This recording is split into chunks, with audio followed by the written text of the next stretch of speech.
ನಮಸ್ಕಾರ ವೀಕ್ಷಕರೇ, ಶ್ರೀಗರಿ ವಾರ್ತೆಗರಿಗೆ ಸ್ವಾಗತ.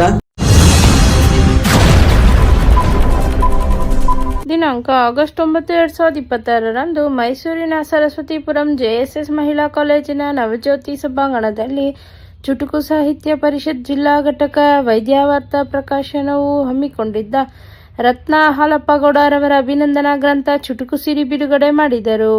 ಈ ವೇಳೆ ಕಾಂಗ್ರೆಸ್ ಮುಖಂಡ ಕೋಟೆ ಎಂ ಶಿವಣ್ಣ ಕಾರ್ಯಕ್ರಮ ಉದ್ಘಾಟಿಸಿದರು. ಶಿವರಾತ್ರಿ ರಾಜೇಂದ್ರ ಸ್ವಾಮೀಜಿಯವರ ಫೋಟೋಗೆ ಬಿಜೆಪಿ ಮುಖಂಡ ತೋಂಟದಾರ್ಯ ಪುಷ್ಪ ನಮನ ಸಲ್ಲಿಸಿದರು. ಇದೇ ವೇಳೆ ರತ್ನ ಹಾಲಪ್ಪಗೌಡರವರನ್ನು ಅಭಿನಂದಿಸಲಾಯಿತು. ಕಾರ್ಯಕ್ರಮದಲ್ಲಿ ಡಾಕ್ಟರ್ ಸುಜಾತಾ ಸ್ವಾಮಿ, ಆರ್ ಮಹೇಂದ್ರ, ಮಡಿಕೆರೆ ಗೋಪಾಲ್, ಶ್ರೀನಿವಾಸ್ ಬಹದ್ದೂರ್, ಭ್ರಮರ ಬಹದ್ದೂರ್, ತಗಡೂರು ಶಿವಾನಂದ ಅಧ್ಯಕ್ಷರು, ಕರ್ನಾಟಕ ರಾಜ್ಯ ಕಾರ್ಯನಿರತ ಪತ್ರಕರ್ತರ ಸಂಘ, ಡಾಕ್ಟರ್ MGR ಅರಸ್ ಮುಂತಾದವರು ಉಪಸ್ಥಿತರಿದ್ದರು. ಕನ್ನಡ ಸಾಹಿತ್ಯ ಮತ್ತು ಸಂಸ್ಕೃತಿಯ ಒಂದು ಅವಿಭಾಜ್ಯ ಅಂಗ ಅಂತ ಹೇಳ್ಬೋದು.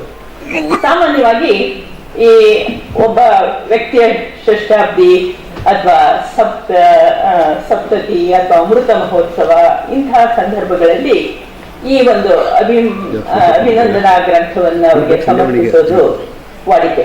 ಕೊಡ್ಬೇಕಾಗಿಲ್ಲ, ಬರೀ ಫೋನ್ ನಲ್ಲೇ ಹೇಳ್ತಾರೆ ಬಂದ್ಬಿಡ್ಬೇಕು ಶಿವಣ್ಣವರೇ ಅಂತ ಹೇಳಿ ನಾನು ಅದನ್ನ ನಮ್ಮ ಆದೇಶ ಅಂತಾನೆ ಹೇಳಿ ತಿಳ್ಕೊಂಡು ಬರ್ತಕ್ಕಂಥದ್ದು ನಮ್ಮ ಅಭ್ಯಾಸ. ನಾನು ಅನೇಕ ಸಾರಿ ಹೇಳ್ತೀನಿ, ನಾನು ಮಾಜಿಯಾಗಿ 27 ವರ್ಷ ಆಯ್ತು, ಆದ್ರೂ ಕೂಡ ಪ್ರತಿ ಕಾರ್ಯಕ್ಕೂ ತಾವು ಕರಿತಾ ಇದ್ರಲ್ಲ ಅಂತ ಹೇಳಿ. ಇಲ್ಲ, ನೀವು ಸದಾ ಯಾವಾಗಲೂ ಕೂಡ ಜನಗಳ ಮಧ್ಯೆ ಇರೋರು ಬರ್ಲೇಬೇಕು ಅನ್ನೋದನ್ನ ಮಾನ್ಯ ಅರಸವರು ನಮ್ಗೆ ಯಾವಾಗಲೂ ಕೂಡ ಹೇಳ್ತಿರ್ತಾರೆ. ಈ ದಿವಸ ರತ್ನ ಹಾಲಪ್ಪಗೌಡರನ್ನ ಕುರಿತಾದಂತಹ ಅಭಿನಂದನಾ ಗ್ರಂಥ ಚುಟುಕು ಸಿರಿ ಲೋಕಾರ್ಪಣೆಯ ಕಾರ್ಯಕ್ರಮದಲ್ಲಿ ನಾವೆಲ್ಲ ಸೇರಿದ್ದೇವೆ. ಅವರ ವಿಶೇಷ ಉಪನ್ಯಾಸವನ್ನು ಒಂದು ಇಂಗ್ಲಿಷ್ ಪದ ಬಳಸದೆ ಇಂಗ್ಲಿಷ್ ಒಂದು ಬಾಹ್ಯಾಕಾಶದ ಪ್ರಬಂಧವನ್ನು ಮಂಡಿಸಿದಂಥವರು ಕಿರಣ್ ಕುಮಾರ್ ಅವರು. ಅವರೆಲ್ಲರಿಗೂ ಆಶ್ಚರ್ಯ ಆಗುತ್ತೆ ಅಂತಂದರೆ, ಕೆಲವು ಇಂಗ್ಲಿಷ್ ಪದಗಳನ್ನು ಕನ್ನಡದಲ್ಲಿ ಹೇಳಿದ್ರೆ ಅರ್ಥ ಆಗಲ್ಲ ಅಂತ ಅನ್ನೋದನ್ನು ಕೂಡ ಕನ್ನಡದಲ್ಲೇ ಅರ್ಥವಾಗೋ ರೀತಿಯಲ್ಲಿ ಹೇಳಿದಂಥದ್ದು. ಅದನ್ನು ಇಂಗ್ಲೀಷ್ಗೆ ಅನುವಾದ ಮಾಡಿತ್ತು. ಅನಂತರ ಅದನ್ನು ಫ್ರೆಂಚ್ಗೆ ಶ್ರೀಗಾದ ಸ್ವಾಮಿಯವರು ಬಿಡುಗಡೆ ಮಾಡಿ ಅದನ್ನು ಕಳೆದ ಕೆಲವು ದಿವಸಗಳ ಹಿಂದೆ ಅದನ್ನು ಬಿಡುಗಡೆಗೊಳಿಸ್ತಾ ಇತ್ತು. ಒಂದು ದಿನ ಭಾರತದಿಂದ ಬಂದ ಒಂದು ಟೆಲಿಫೋನ್ ಕರೆ ನಮ್ಮ ಜೀವನದ ನಕ್ಷೆಯನ್ನೇ ಬದಲಾವಣೆಗೆ ಹೆದ್ದಾರಿಯಾಯಿತು. ಅದೆಂದರೆ ಇಂದಿಗೂ ನನ್ನ ಮೈಯಲ್ಲಿ ನವಿರಾದ ಕಂಪನ ಉಂಟಾಗುತ್ತದೆ.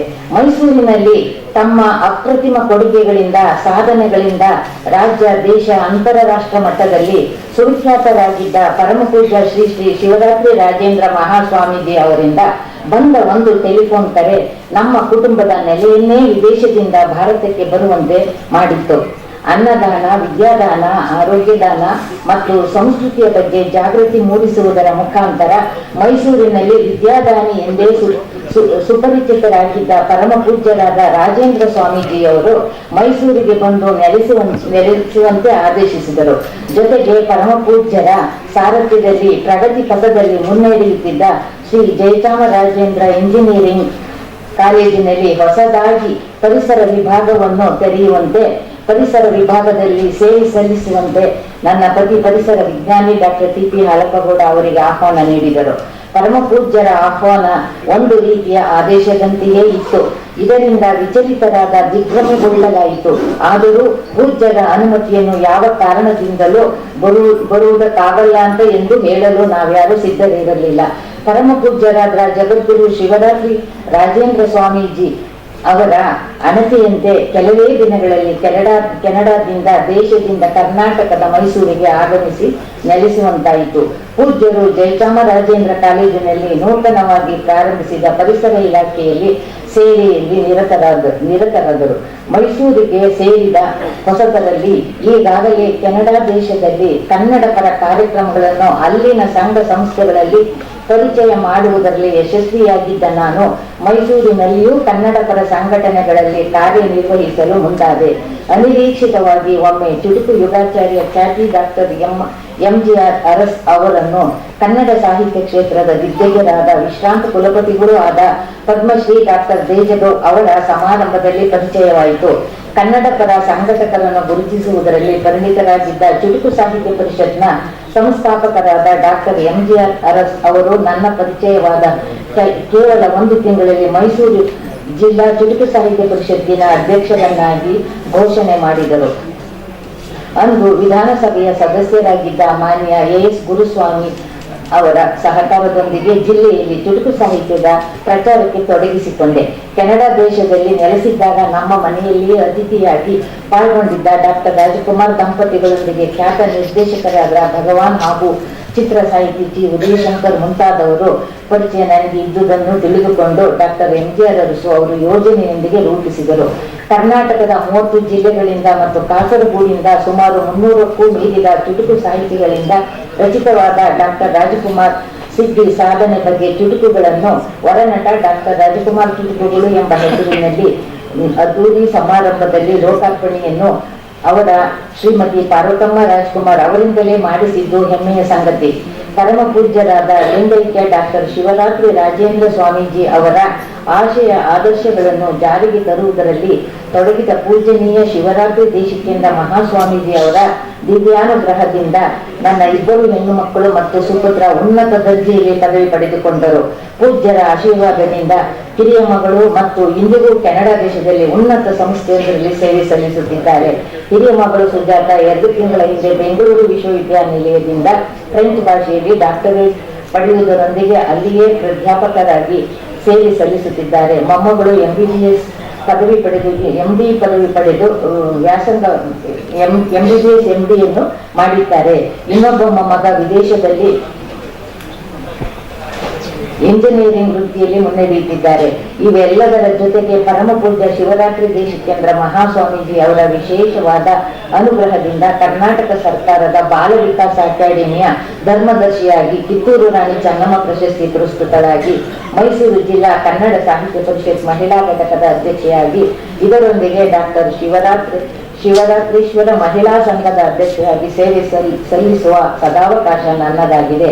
ಇದೀಗ ಚುಟುಕು ಸಾಹಿತ್ಯ ಕ್ಷೇತ್ರದಲ್ಲಿ ಮಾತ್ರವಲ್ಲದೆ ವಚನ ಸಾಹಿತ್ಯ ಕ್ಷೇತ್ರದಲ್ಲಿಯೂ ಕಾರ್ಯನಿರ್ವಹಿಸುತ್ತಾ ಇದುವರೆಗೆ ಸಂಗ್ರಹ ಯೋಗ್ಯವಾದ ಸುಮಾರು 20 ಪುಸ್ತಕಗಳನ್ನು ನನ್ನದೇ ಆದ ಕೌಸ್ತುಭ ಪ್ರಕಾಶನದ ಮುಖಾಂತರ ಲೋಕಾರ್ಪಣೆ ಮಾಡಿದ್ದೇನೆ. ಚುಟುಕು ಸಾಹಿತ್ಯಗಳ ಮುಖವಾಣಿಯಾಗಿ ರಾಜ್ಯದ ಪ್ರಪ್ರಥಮ ಮತ್ತು ಏಕೈಕ ಸಚಿತ್ರ ಮಾಸಪತ್ರಿಕೆ ಕೌಸ್ತುಭ ಪತ್ರಿಕೆ ಸಂಪಾದಕಿಯಾಗಿ, ಪ್ರಕಾಶಕಿಯಾಗಿ 16 ವರ್ಷಗಳ ಸಾಧನೆಯಲ್ಲಿದ್ದೇನೆ. ಮೊದಲೇ ನಿವೇದಿಸಿಕೊಂಡಂತೆ ಪರಮ ಪೂಜ್ಯರಾದ ಶ್ರೀ ಶಿವರಾತ್ರಿ ದೇಶಿಕೇಂದ್ರ ಮಹಾಸ್ವಾಮಿ ಅವರ ದಿವ್ಯ ಸಾನ್ನಿಧ್ಯದಲ್ಲಿ 500 ಪುಟಕಗಳ ಅಭಿನಂದನಾ ಗ್ರಂಥ, ಸುಮಾರು 125 ಮಹನೀಯರುಗಳ ಲೇಖನಗಳಿಂದ ಕೂಡಿದ ಚುಟುಕು ಸಿರಿ ಅಭಿನಂದನಾ ಗ್ರಂಥ ಲೋಕಾರ್ಪಣೆಗೊಂಡಿದೆ. ಈ ಅಪರೂಪ ಸಮಾರಂಭದಲ್ಲಿ ಪಾಲ್ಗೊಂಡು ಆಶೀರ್ವದಿಸಿದ ಪೂಜ್ಯನೀಯ ಜಗದ್ಗುರು ಶ್ರೀ ಶಿವರಾತ್ರಿ ದೇಶಿಕೇಂದ್ರ ಮಹಾಸ್ವಾಮೀಜಿ ಅವರಿಗೆ, ಚುಟುಕು ಸಿರಿ ಗ್ರಂಥದ ಲೇಖಕರುಗಳಿಗೆ, ಈ ಸಮಾರಂಭದಲ್ಲಿ ಪಾಲ್ಗೊಂಡಿರುವ ಎಲ್ಲಾ ಗಣ್ಯಾಧಿಗಣ್ಯರುಗಳಿಗೆ, ಪತ್ರಕರ್ತರುಗಳಿಗೆ ಧನ್ಯವಾದಗಳನ್ನು ಅರ್ಪಿಸುತ್ತೇನೆ. ವಿಶೇಷವಾಗಿ ಈ ಗ್ರಂಥ ಹೊರಬರಲು ಮುಖ್ಯ ಕಾರಣಕರ್ತರಾದ ಡಾಕ್ಟರ್ MGR ಅರಸ್ ಅವರಿಗೂ ಧನ್ಯವಾದಗಳನ್ನು ಅರ್ಪಿಸುತ್ತೇನೆ ಮತ್ತು ಸಂಪಾದಕ ವರ್ಗದವರಿಗೂ ಧನ್ಯವಾದಗಳನ್ನು ಅರ್ಪಿಸುತ್ತೇನೆ. ವಂದನೆಗಳು. ಬಹಳ ಅಪರೂಪ. ಇವತ್ತು ಚುಟುಕು ಸಾಹಿತ್ಯ ಕ್ಷೇತ್ರದ ದೃಷ್ಟಿಯಿಂದ ಇವತ್ತು ಇಡೀ ಕರ್ನಾಟಕದಲ್ಲಿ ಹೆಸರು ಮಾಡಿರ್ತಕ್ಕಂಥ ಒಬ್ಬ ಮಹಿಳೆ ಡಾಕ್ಟರ್ ಹಾಲಪ್ಪ ಗೌಡ. ಇವತ್ತು ಲೋಕಾರ್ಪಣೆ ಆಗಿದೆ. ಅವರ ಅಭಿನಂದನಾ ಗ್ರಂಥದಲ್ಲಿ ಅನೇಕರವರ ಭಾವವನ್ನ, ಅವರ ಜೊತೆ ಒಡನಾಟವನ್ನ, ಬೇರೆ ಬೇರೆ ವಿಚಾರಗಳನ್ನು ಕೂಡ ಅಲ್ಲಿ ಬರೆದಿದ್ದೀರಿ. ಅನೇಕ ಸಂದರ್ಭಗಳಲ್ಲಿ ಎಲ್ಲ ಜಿಲ್ಲೆಗಳಲ್ಲಿ ಬಹುತೇಕ ಎಲ್ಲ ಜಿಲ್ಲೆಗಳಲ್ಲೂ ಪ್ರವಾಸ ಮಾಡಿದ್ದಾರೆ.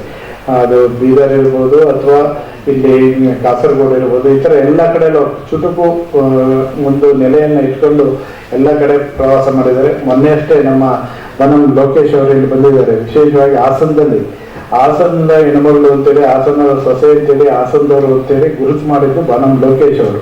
ಯಾಕೆಂದ್ರೆ ಅಲ್ಲಿ ಜಿಲ್ಲಾ ಕನ್ನಡ ಚುಟುಕು ಸಮ್ಮೇಳನ ಆದ ಸಂದರ್ಭದಲ್ಲಿ ಅದರ ಅಧ್ಯಕ್ಷತೆಯನ್ನ ಅವರಿಗೆ ಮೀರಿ ಸಮ್ಮೇಳನಾಧ್ಯಕ್ಷರನ್ನು ಮಾಡಿ ಒಂದು ಮೆರವಣಿಗೆಯನ್ನು ಮಾಡಿ ಅದಕ್ಕೊಂದು ಮೆರಗನ್ನು ಕೊಟ್ಟು ಅಚ್ಚುಕಟ್ಟಾಗಿ ಕಾರ್ಯಕ್ರಮವನ್ನು ಮಾಡಿಕೊಟ್ಟಂತ ಕೀರ್ತಿ ಕೂಡ ಲೋಕೇಶ್ ಅವರು. ಹಾಗಾಗಿ ನಿಮಗೂ ಕೂಡ ಈ ಸಭೆಯಲ್ಲಿ ನಾನು ಚಪ್ಪಾಳೆ ಮೂಲಕ ಅಭಿನಂದನೆಗಳನ್ನು ಸಲ್ಲಿಸ್ತೇನೆ. ಪ್ರಶಂಸನೀಯ ಮಾತುಗಳನ್ನೆಲ್ಲ ನಾವೆಲ್ಲ ಕೇಳಿದ್ದೀವಿ. ನಾನು ಪುನಃ ಅದನ್ನು ರಿಪೀಟ್ ಮಾಡ್ತಾ ಹೋದ್ರೆ ತಮಗೆಲ್ಲರಿಗೂ ಬೇಸರ ಆಗುತ್ತೆ. ಮೊದಲಾಗಿ ಹೇಳೋದಾದ್ರೆ ರತ್ನ ಅವರ ತಂದೆ ತಾಯಿಯವರು ರತ್ನ ಅಂತ ಹೆಸರಿಡ್ಬೇಕಾದ್ರೆ ಏನು ಫೋಕಸ್ ಇಟ್ಕೊಂಡು ರತ್ನ ಅಂತ ಹೆಸರಿಟ್ರೋ ಗೊತ್ತಿಲ್ಲ. ಆದರೆ ಅವರು ಅವರ ಹೆಸರಿಗೆ ತಕ್ಕಂತೆ ರತ್ನದಂತ ಕೆಲಸ ಎಲ್ಲ ಕ್ಷೇತ್ರಗಳನ್ನು ಮಾಡಿದ್ದಾರೆ ಅಂತ ನಮಗೆಲ್ಲ ಗೊತ್ತಾಗಿದೆ ಈಗ. My mother.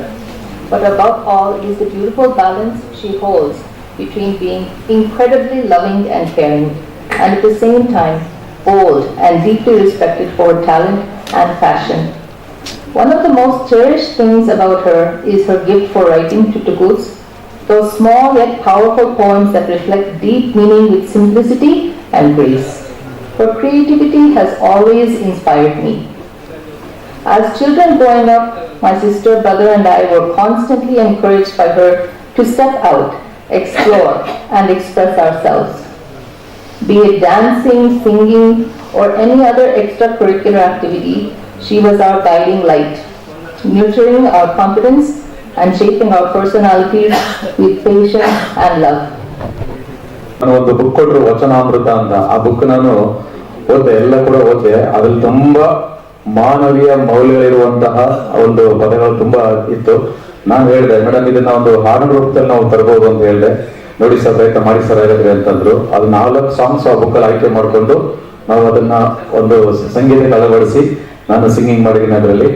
ಅಂದ್ರೆ ಇನ್ನೂ ಕೂಡ ಅವರು ಬರೆದಿರುವಂತಹ ಹಲವಾರು ವಚನಗಳನ್ನ ನಾವು ಧ್ವನಿಸುವಳಿ ಹಾಡಿನ ರೂಪದಲ್ಲಿ ತರೋಕೆ ನಾವು ಪ್ರಯತ್ನ ಮಾಡ್ತಾ ಇದ್ದೀವಿ.